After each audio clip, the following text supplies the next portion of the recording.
Alright, hello and welcome to this Minecraft education tutorial video on how to host a server and connect to it, and also using the classroom mode app for your server. So we're going to go ahead and begin. I tried troubleshooting this a few times. There's a couple weird things that happen with the app. So we're going to start off with logging in simply with Minecraft EDU. So to do that, we're going to go ahead and just go into our desktop, to our background, Minecraft Education, click on the icon. If you don't have the icon, you can always go to the bottom left-hand corner of your screen and use the search function and look for Minecraft EDU Education. I'm going to be using that search function here in a little bit to show you the classroom app. So I'm going to go ahead and log in. And then as soon as you logged in, you can go ahead and hit play. I'm going to use a world that I've already created here in the past. So instead of going create new world, I'm going to go ahead and hit view my worlds. From here, I'm going to hit blocks of grass. This is the map that I just created for this demo. I'm going to click on there. You can do two things. You can either hit play or host. I'm going to go ahead and hit host. So this means again that the server will be operational as soon as it loads up. So now that we're in our Minecraft EDU world, we want to make sure we get the classroom mode set up next. So to do this, I'm going to hit escape. I'm going to see my IP address here and my port. Those are going to be important here in a second. So I'm going to go ahead and open up the classroom mode app next. So I'm going to go ahead and right click here on my start button. I'm going to go search. I'm going to search for classroom. And you'll see that that pops up. Click on there, the app will load up. You'll have to log in with your Microsoft account yet again. Okay, sorry about the typing, maybe a little bit loud. There we are. And I'm almost there. Should log in, and this is a separate entity, of course, from Minecraft Education. So I'm just going to move this over here. We can already tell that it's recognized the server that I've put up. If in case this doesn't do this, your options for this are quite simple. So you're going to have to go to Add Server. Now you're going to name it something. I'll call it Test1. I'm going to copy that exact IP address down there underneath my name on Minecraft Education. So it starts off with 192.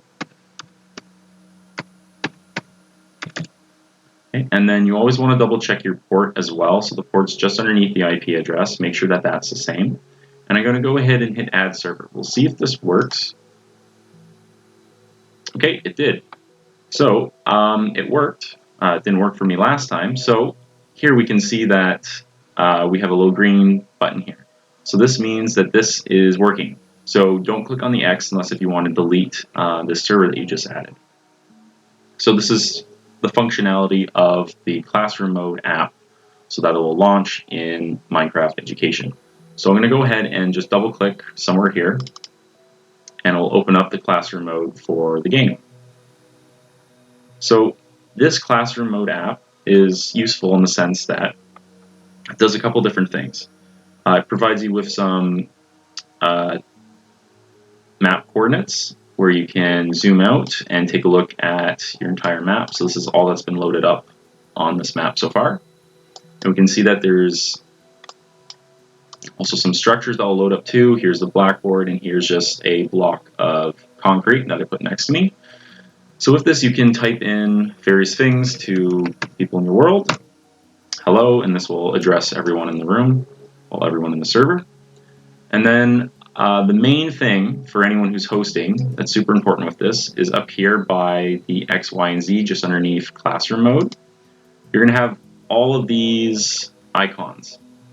These are going to be important for things such as disabling chat, also for weather, and then we also have up top here pausing the game for all players. So if I click this one, for instance, dragging it, you'll notice that the game has been paused. This is quite useful when you have a lot of people on your world and you need everyone to stop doing what they're doing. So that's one of the main bonuses for a hoster or a teacher, for instance. So I'm going to unpause that real quick. Now, you can have this up in the background, you can minimize it. Whenever you hit the escape button though, or the escape icon here, that will close it down and you will have to log in yet again. So just be aware of that, so don't close this one if you don't have to. Now, one last little bit on this video. I want to mention again how to join a server. So for students or for people connecting to your server, there's going to be a bunch of codes here. So you see apple, fish, llama, and panda. So this will be what they'll use to connect in through the join world button on the home screen that we saw earlier. So I want to get into the game here real quick. So I'm going to hit escape to get out of that menu.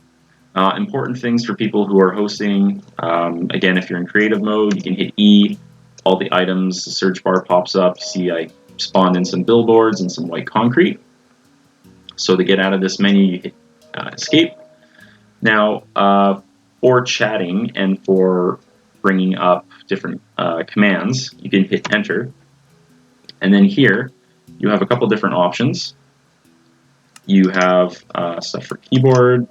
Then you also have the basic commands like teleport player to player, changing the time, changing the weather, and the code builder aspect as well. So these are all useful things as well. So again, that's enter to get into this chat and command section. Get out of it, again, you just hit escape. So that's quite useful in the world. And then one last thing before we end our video, hit escape here. If you need to change around the settings of a player in the world, you'll notice there's this crown here. That means I'm an operator. If I wanted to be a member or a visitor, so again, you'd have to read these descriptions. They basically change around what you can do. So what kind of commands you can use, what kind of things you can have in terms of interacting with the server. So we'll leave it off at there for today. Hopefully you have a great time in your new Minecraft EDU world. Until next time.